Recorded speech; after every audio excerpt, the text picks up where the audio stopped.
As one family, let us begin our celebration with our act of faith in the name of the Father, and of the Son, and of the Holy Spirit. Amen. The grace of our Lord Jesus Christ and the love of God and the communion of the Holy Spirit be with you all. And with your spirit. My dear friends, coming together as God's family with confidence, let us ask the Father's forgiveness, for He is full of gentleness and compassion.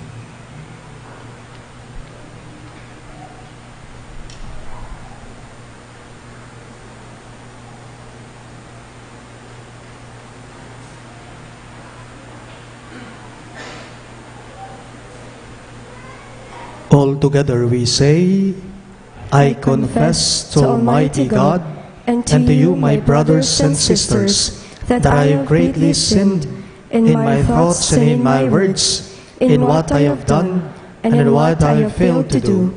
Through my fault, through my most grievous fault. Therefore I ask the Blessed Mary, ever Virgin, all the angels and saints, and you, my brothers and sisters, to pray for me to the Lord our God.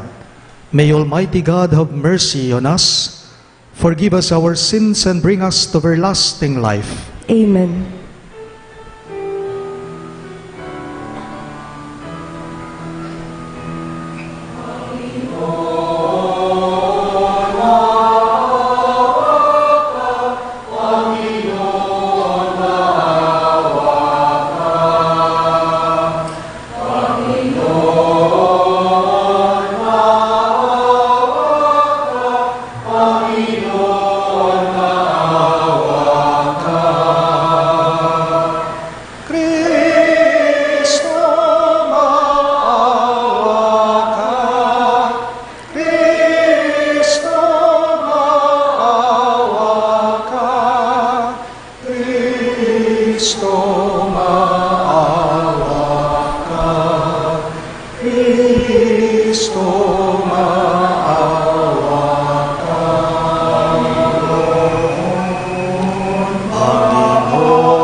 In excelsis Deo.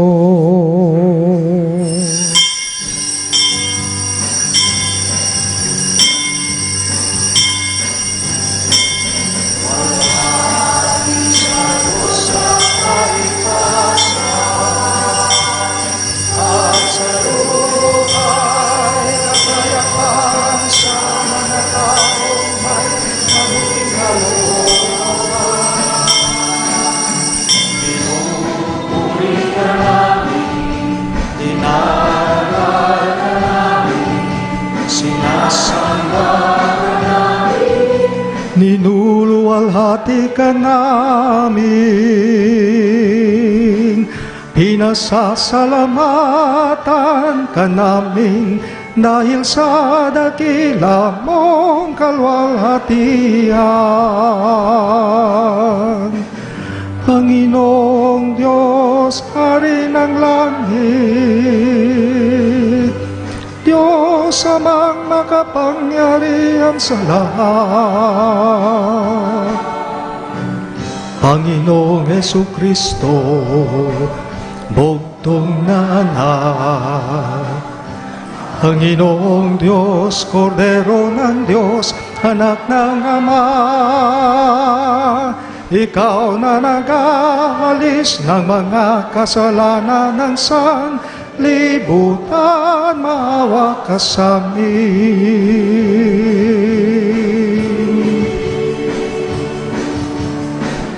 Tanggapin mo ang kahilingan, ikaw na nalulugod sa kanan ng Ama. Maawa ka sa amin. sapagkat ikaw lamang ang banal, ikaw lamang ang Panginoon. Ikaw lamang, O Hesu Kristo, kasama ng Espiritu Santo sa kalwalhatian ng Diyos Ama.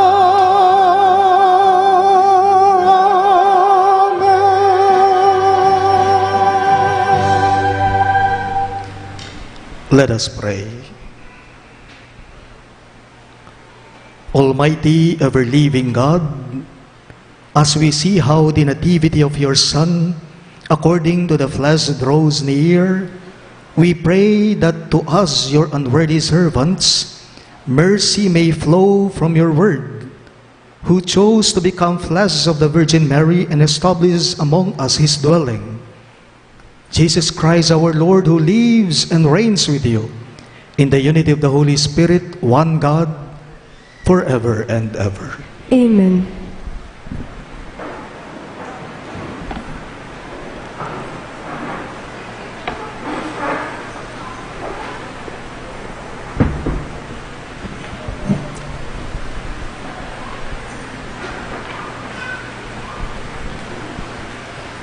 A reading from the book of the prophet Malachi.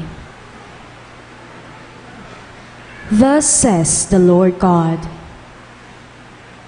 Lo, I am sending my messenger to prepare the way before me. And suddenly there will come to the temple the Lord whom you seek, and the messenger of the covenant whom you desire. Yes, he is coming, says the Lord of hosts. But who will endure the day of his coming? And who can stand when he appears? For he is like the refiner's fire, or like the fuller's lye. He will sit refining and purifying silver, and he will purify the sons of Levi, refining them like gold or like silver, that they may offer due sacrifice to the Lord. Then the sacrifice of Judah and Jerusalem will please the Lord, as in the days of old, as in years gone by. Lo, I will send you Elijah the prophet before the day of the Lord comes, the great and terrible day, to turn the hearts of the fathers to their children, and the hearts of the children to their fathers, lest I come and strike the land with doom. The word of the Lord. Thanks be to God.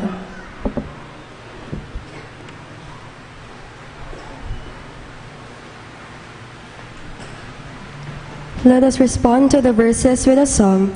Lift up your heads and see, your redemption is near at hand. Lift up your hands and see, your redemption is near at hand. Your ways, O Lord, make known to me. Teach me your paths. Guide me in your truth and teach me.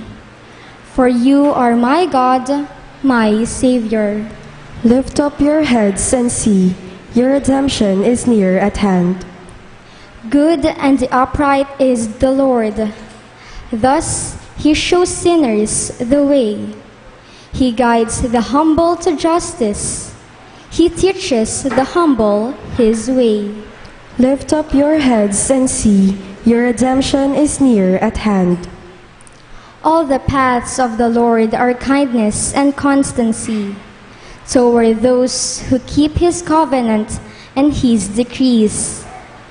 The friendship of the Lord is with those who fear him, and his covenant for their instruction. Lift up your heads and see, your redemption is near at hand. We all rise to honor the Holy Gospel.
together, O King of all nations and keystone of the Church, come and save man, whom you formed from the dust.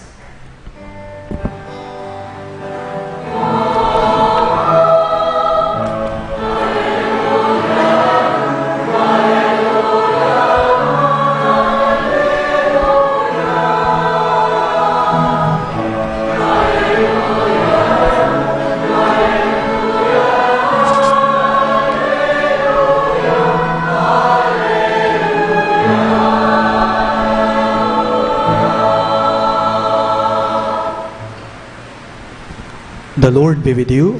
And with your spirit. A reading from the Holy Gospel according to Saint Luke. Glory to you, O Lord.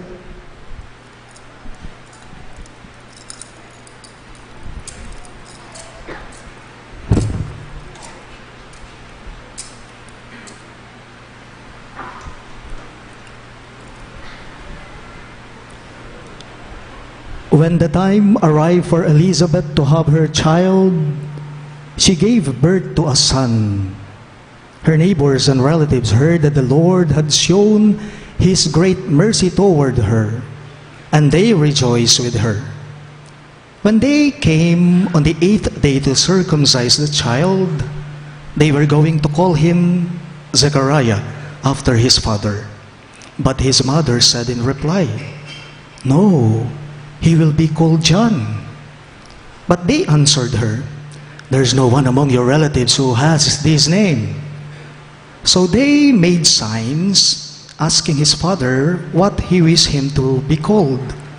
He asked for a tablet and wrote, "John is his name." And all were amazed. Immediately his mouth was opened, his tongue freed, and he spoke, blessing God.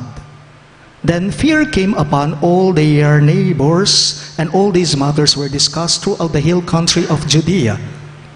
All who heard these things took them to heart, saying, "What then will this child be? For surely the hand of the Lord was with him." My dear friends, the good news of our salvation. Praise to you, Lord Jesus Christ.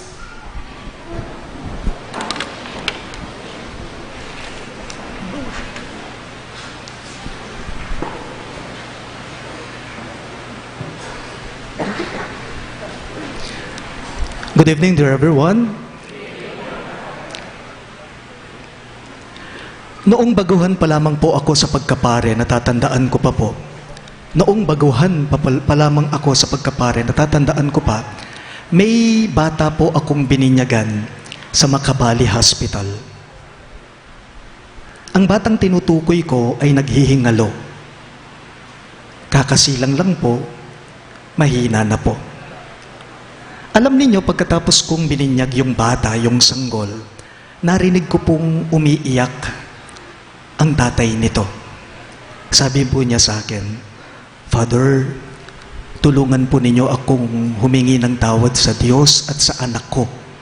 Yung gang batang bininyagan ko, tulungan po ninyo akong humingi ng tawad sa Diyos at sa anak ko. Napahinto po ako. At tinanong ko itong father ng bata, kako sa kanya, tanong ko, "Bakit po, kako?" Kasi wala akong alam.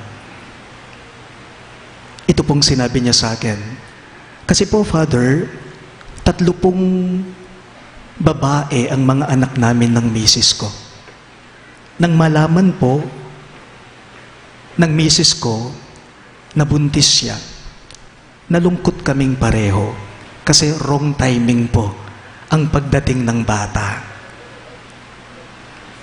Mas lalo po kaming nalungkot at sumama ang loob naming dalawa ng misis ko, Father, nung malaman po naming magiging babae na naman po ang pangatlong anak namin.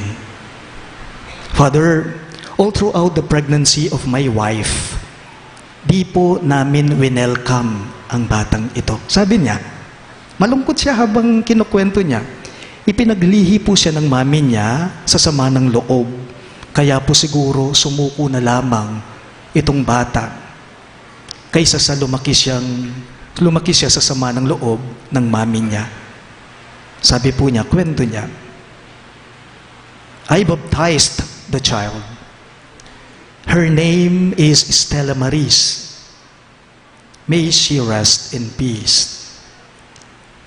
Sa ating ebanghelyo ngayon, dobling saya, hindi po ba? Doble o tripling galak ang nararamdaman, ang nararanasan ni Elizabeth. Una, siya'y nanganak pa, matanda na. Alam natin ang kwentong yan, noong napipi si Zacarias, ano pa? Baog siya. Hindi lamang po yun, ito pa yung mas maganda. Lalaki ang naging anak niya. Ibig sabihin, may magtutuloy pa ng lahi nila. Pero ibang lahi. Hindi po lahi ng tao ang ipagpapatuloy ng bata ni Juan. Ano ang ipagpapatuloy niya? Ang ipagpapatuloy ng batang ito, ng sanggol ito, si Juan Bautista, ang ipagpapatuloy niya ay aakayin niya ang lahat ng tao upang magsisi ito sa kanilang mga kasalanan at magbalik loob sa Diyos. Hindi lamang yun. Siya rin ang maghahanda sa daraanan ng Mesiya. Upang sa ganun lang po ay maging malinaw sa inyong lahat.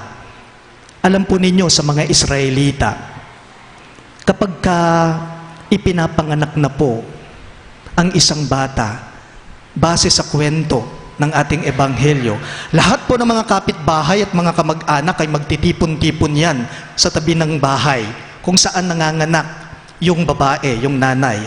Kapag sinabi ng kumadrona, lumabas ito, at lalaki ang anak ng ina, tugtugan at sayawan ang magaganap sa tabing bahay. Pero, kapag ka naman lumabas ang kumadrona at sinabi niyang babae ang anak nung ina, malungkot silang magsisiuwian, isa-isa sa kanila. Sa kultura ng mga Israelita, ganun sila. But I believe it's not fair. That's unfair. Lalaki man o babae man ang batang isinilang, kailangan pa ring i-welcome at ipagbunyian. Paalala lang po, parehong mahalaga po ang mga bata. Okay? Parehong mahalaga ang mga bata kung lalaki man yan o babae man yan sa pamilya. Sa mga Israelita po, walang karapatan ang mga babae sa lipunan. Sa mga Israelita po, kapag ka ang babae nagtaksil siya sa kanyang asawa, maaari niyang patayin ito, ang misis niya, yung mistera. Pwede niyang patayin yung babae. They are disposable properties. Kumbaga, iba yung turing, mababa yung turing, yung tingin sa mga babae, sa mga Israelita. Balik lang po tayo sa eksena ng nanganganak na si Elizabeth. Ang mga kapitbahay nila at mga kamag-anak nila ay nagkakaroon po ng konting alitan. Bakit? Dahil sa pangalang ibibigay sa bata. Sinabi ni Elizabeth na ang pangalan niya ay Juan. Sabi niya, pero sinasabi ng mga kamag-anak niya at mga kapitbahay nila, pero wala namang may pangalan na ganyan sa lahi ninyo, sa pamilya ninyo. Dapat ang pangalan niya ay Zacarias Jr. Pero pinipilit pa rin ni Elizabeth na ang pangalan ay Juan. Kaya't ang ginawa nila, tinanong nila ang tatay nito, humingi ng pansulat at isinulat niya, Juan ang kanyang pangalan. Isinulat ni Zacarias na ang pangalan ng sanggol ng kanyang anak ng bata ay Juan. This is for all of you, my dear parents. Sa inyo po ito, kayong mga magulang na nagsisimba ngayon. Lalaki man o babae man ang anak ninyo, kailangan ay magalak, masaya kayo, ipagpasalamat nyo ito. Ang mga anak ninyo ay regalong galing sa Diyos yan, tulad po ni Juan. John's name comes from Yohanan, which means God's gift. God is gracious, God is favorable, God is good. regalo galing sa Diyos ang batang si Juan. Si Juan ay regalo ng Diyos para kina Zacarias at Elizabeth. Pero nakakalungkot man pong sabihin sa inyo, kung minsan kapag kami alitan sa pamilya, kung minsan kapag hindi na nagkakaintindihan, hindi na nagkakasundo, yung mga anak at mga magulang, kung minsan maririnig mo sa mga bata, sa mga anak, nung pwede mong mamiling pengari, memili kami. Hala, ganyan ang mga bata eh. Lalong-lalo na kapag ka nagre-rebelde na, kung pwede lang pumili ng magulang ay pipili sila. By the way, hindi po tayo pumili ng magulang natin. At ang mga magulang natin, tayong mga anak, hindi rin po sila pumili ng anak nila, ng mga magiging anak nila. Hindi rin po tayo namili ng mga kapatid natin o ng mga magiging kamag-anak natin. Bakit? Bakit bawal tayong pumili? Bakit hindi tayo pumili? Dahil yan mismo, tulad ng kahulugan ng pangalan ni Juan, yan mismo ay regalong galing sa Diyos sa iyo. Regalo ng Diyos sa iyo yan. Ang pamilya mo, ang tatay mo, ang nanay mo, ang kapatid mo, mga kamag-anak mo. Bawat isa sa pamilya ay biyayang galing sa Diyos sa bawat isa. Remember, we are God's gift to one another. We are God's gift to one another. Maaari po ba ninyong sabihan ng mga katibi ninyong nagsisimba ngayon? Sabihan nyo karela, regalo ka nga mo kaya. Sige. You are gift. You are God's gift to me, to us. Ang mga anak ay regalo ng Diyos sa mga magulang nila. Kaya't sa inyong mga magulang po na nagsisimba, busugin sana ninyo ang mga anak ninyo sa pagmamahal. Upang sa gayon, sila ay magkaroon ng self-confidence at self-worth sa mga sarili nila. Iparamdam ninyo sa mga anak ninyo, kayong mga magulang, na mahalaga sila, na importante sila. Bigyan nyo sila ng sense of security. At syempre, iparamdam nyo sana kayong pengari, iparamdam nyo po sana karing anak nyo, ing pamaging mayap at banal at taong anak na ni nga pong Ginoo. Pag anak ka, pengari, apektabdo la ring anak nyo, potang ing pamilyayo, king pamilyayo, magulo. Apektado la ring anak nyo, nung king pamilyayo, magulo. Children bring out the best in their parents. And once a couple bears a child, they are no longer husband and wife. They are parents then. Pabaon lang po. May Pasko dahil may regalo sa atin ang Diyos mismo, si Jesus. At dumarating at sumisilang na masaya at mabiyaya ang Pasko sa mga pamilyang nagdadamayan at nagkakasundo. Please all rise. Zechariah called his son John, meaning God is gracious. Trusting in God's graciousness and generosity, we pray, Lord, be gracious to us. All of us, please. Lord, be gracious to us. That church and government leaders may show God's graciousness by their loving and persevering service to God's people, we pray. Lord, be gracious to us. That we may come to appreciate our Christian names and dignity, to live up to our baptismal promises, we pray. Lord, be gracious to us.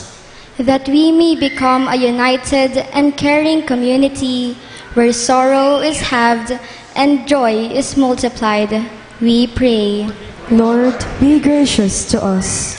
That families who gather together at Christmas and New Year may renew their love, solidarity, and support for one another, we pray. Lord, be gracious to us.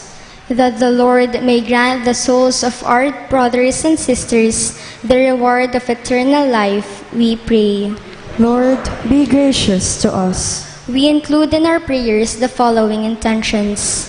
For the thanksgiving of Dick and Helen Galang, Soto Pineda Huico, Rosario Reyes, Geronimo Reyes III and family, Dr. and Mrs.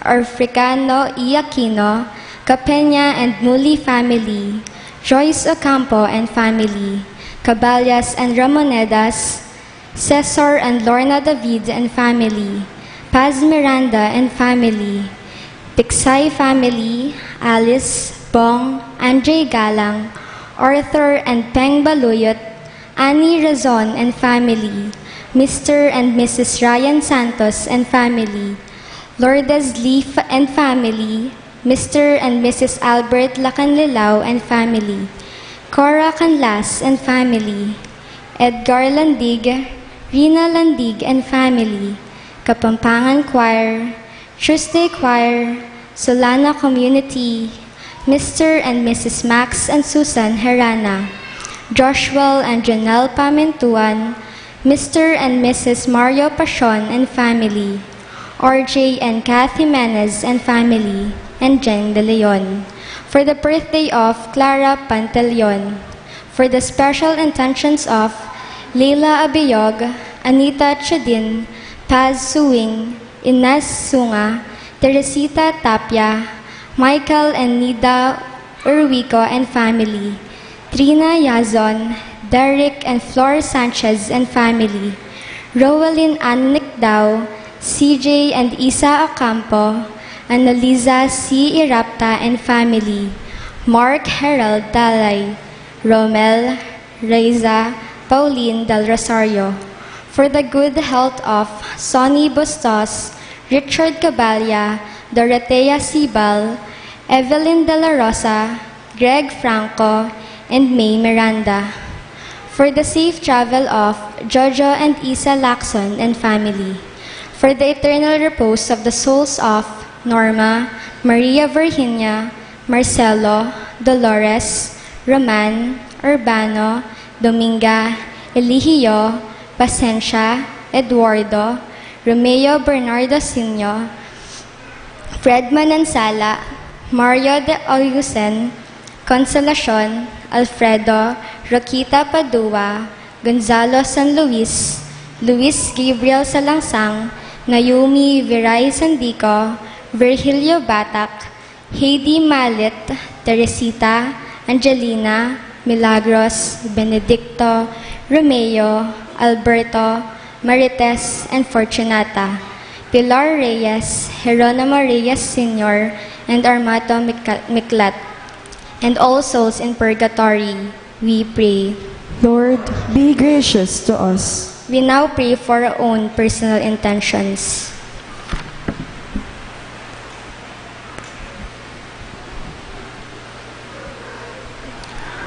Loving Father, watch over your people. May we strive to please you at all times. This we ask through Jesus, your Son, who lives and reigns with you, and the Holy Spirit, one God, forever and ever. Amen.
incensing.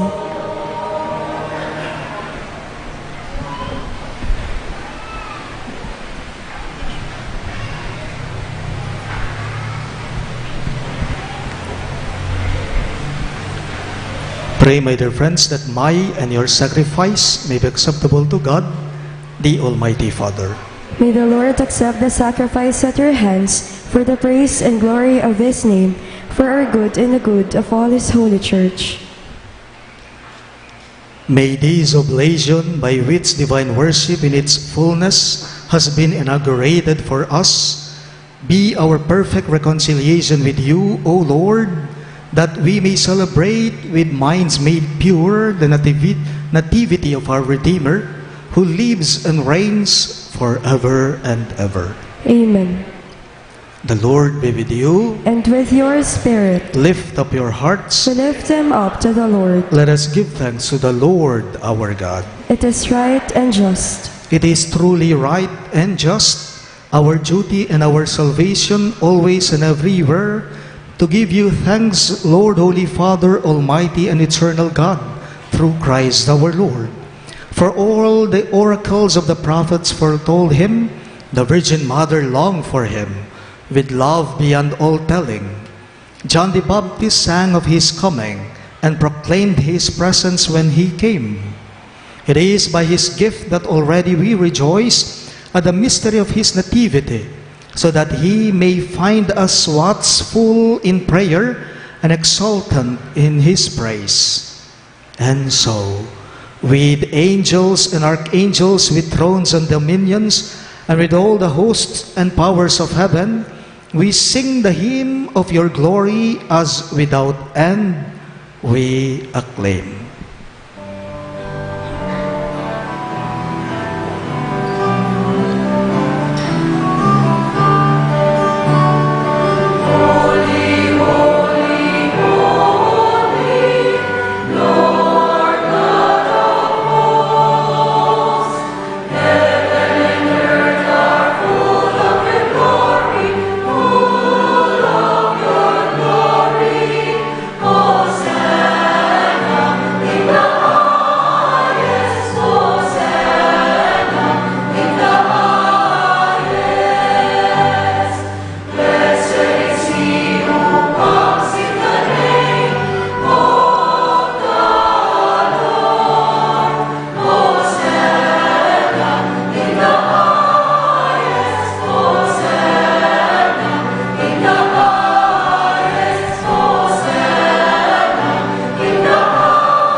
You are indeed holy, O Lord, the fount of all holiness. Make holy, therefore, these gifts, we pray, by sending down your Spirit upon them like the dewfall, so that they may become for us the body and blood of our Lord Jesus Christ. At the time he was betrayed and entered willingly into his passion, he took bread, and giving thanks, broke it and gave it to his disciples, saying, "Take this, all of you, and eat of it. For this is my body, which will be given up for you."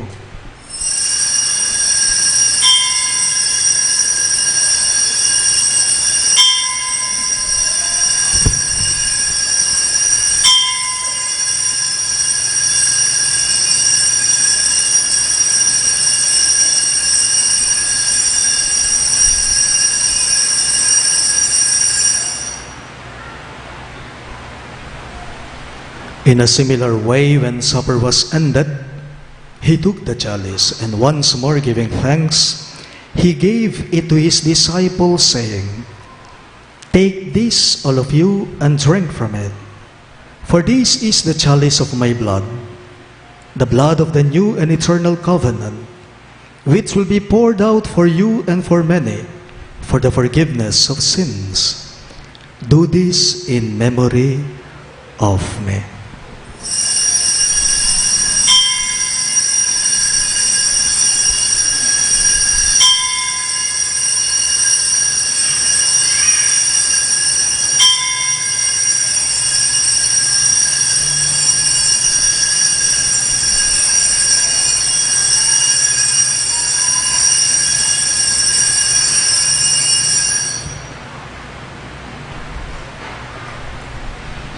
mystery of faith.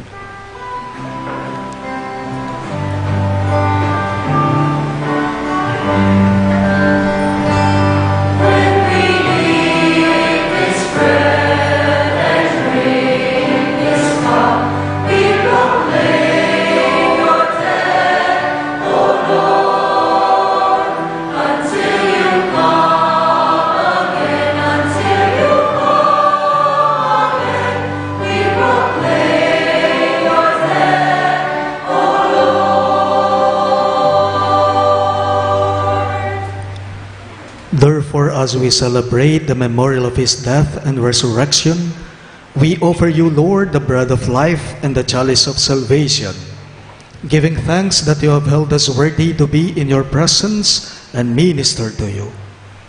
Humbly we pray that partaking of the body and blood of Christ, we may be gathered into one by the Holy Spirit. Remember, Lord, your church spread throughout the world, and bring her to the fullness of charity, together with Francis, our Pope, Florentino, our Bishop, Paciano, our Bishop Emeritus, and all the clergy. Remember your servants, Norma and Leonel, whom you have called from this world to yourself. Grant that they were united with your Son in a death like his, may also be one with him in his resurrection. Remember also our brothers and sisters who have fallen asleep in the hope of the resurrection, and all who have died in your mercy. Welcome them into the light of your face. Have mercy on us all, we pray, that with the Blessed Virgin Mary, Mother of God, with Saint Joseph, her most chaste spouse, with the blessed apostles, Saint Jude Thaddeus, our patron saint, and all the saints who have pleased you throughout the ages, we may merit to be co-heirs to eternal life, and may praise and glorify you through your Son, Jesus Christ. Through him, with him, and in him, in the unity of the Holy Spirit, all glory and honor is yours, Almighty Father, forever and ever.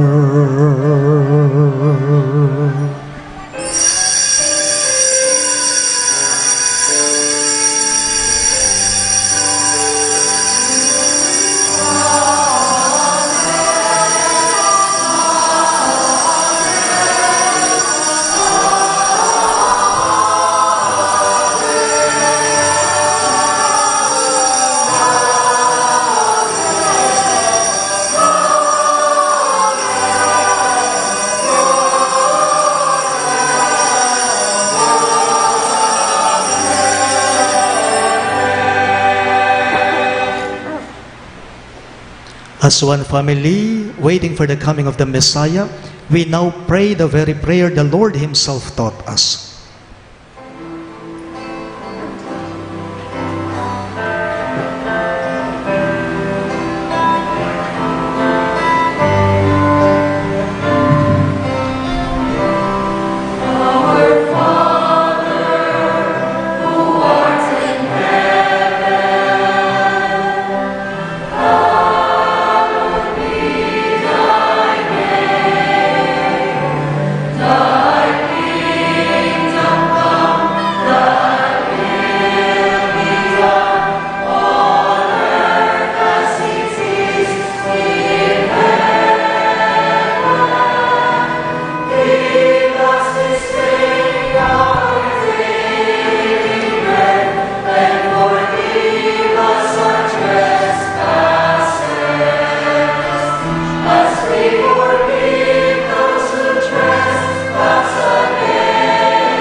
Deliver us, Lord, we pray, from every evil. graciously grant peace in our days, that by the hope of your mercy, we may be always free from sin and safe from all distress, as we await the blessed hope and the coming of our Savior, Jesus Christ.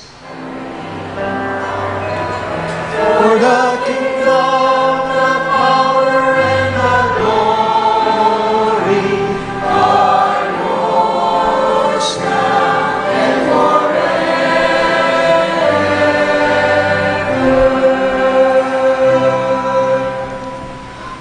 Lord Jesus Christ, who said to your apostles, "Peace I leave you, my peace I give you," look not on our sins but on the faith of your church, and graciously grant her peace and unity in accordance with your will, who live and reign forever and ever. Amen. The peace of the Lord be with you always. And with your spirit. Let us offer each other the sign of peace. Peace be with you.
Behold Christ Jesus our Lord. He is the Lamb of God who takes away the sins of the world. Happy are those who are called to His supper. Lord, I am not worthy that you should enter under my roof, but only say the word, and my soul shall be healed.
Let us pray.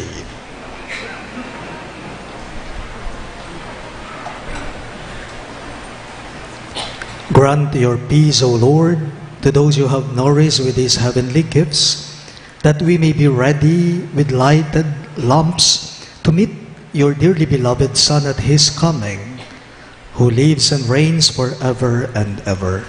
Amen. Please be seated for some announcements. For our dawn on early Mass tomorrow, December 23, our offerers are the government employees, private employees, local officials, the Pampangan Choir, Tuesday Choir, and the Solana community. We offer rice for our love offering or lamak. For tomorrow's evening Mass, our offerers are the senior citizens, retirees, December birthday celebrators, companions of St. Jude, and the Zumba Friends of St. Jude. We also offer rice for our love offering or lamak.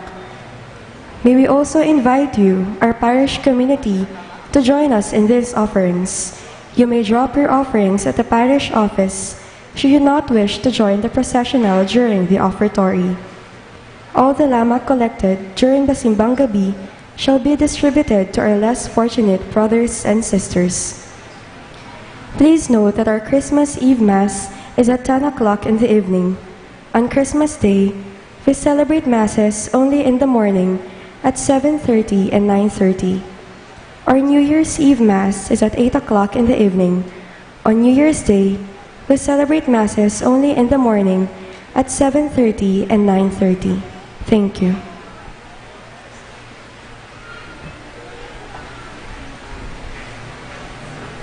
Please rise.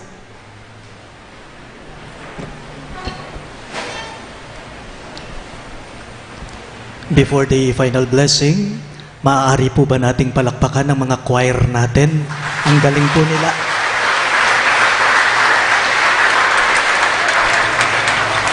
Madalang lang po akong mag-appreciate. Pero ang ganda ng boses nila.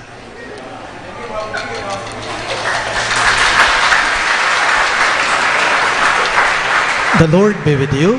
And with your spirit. Bow your heads and pray for God's blessing.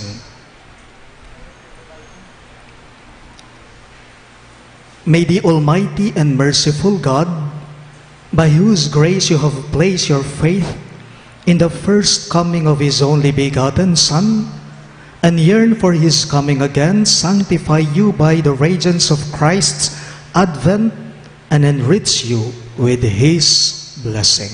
Amen. As you run the race of this present life, may He make you firm in faith, joyful in hope, and active in charity. Amen. So that, rejoicing now with devotion at the Redeemer's coming in the flesh, you may be endowed with the rich reward of eternal life when He comes again in majesty. Amen.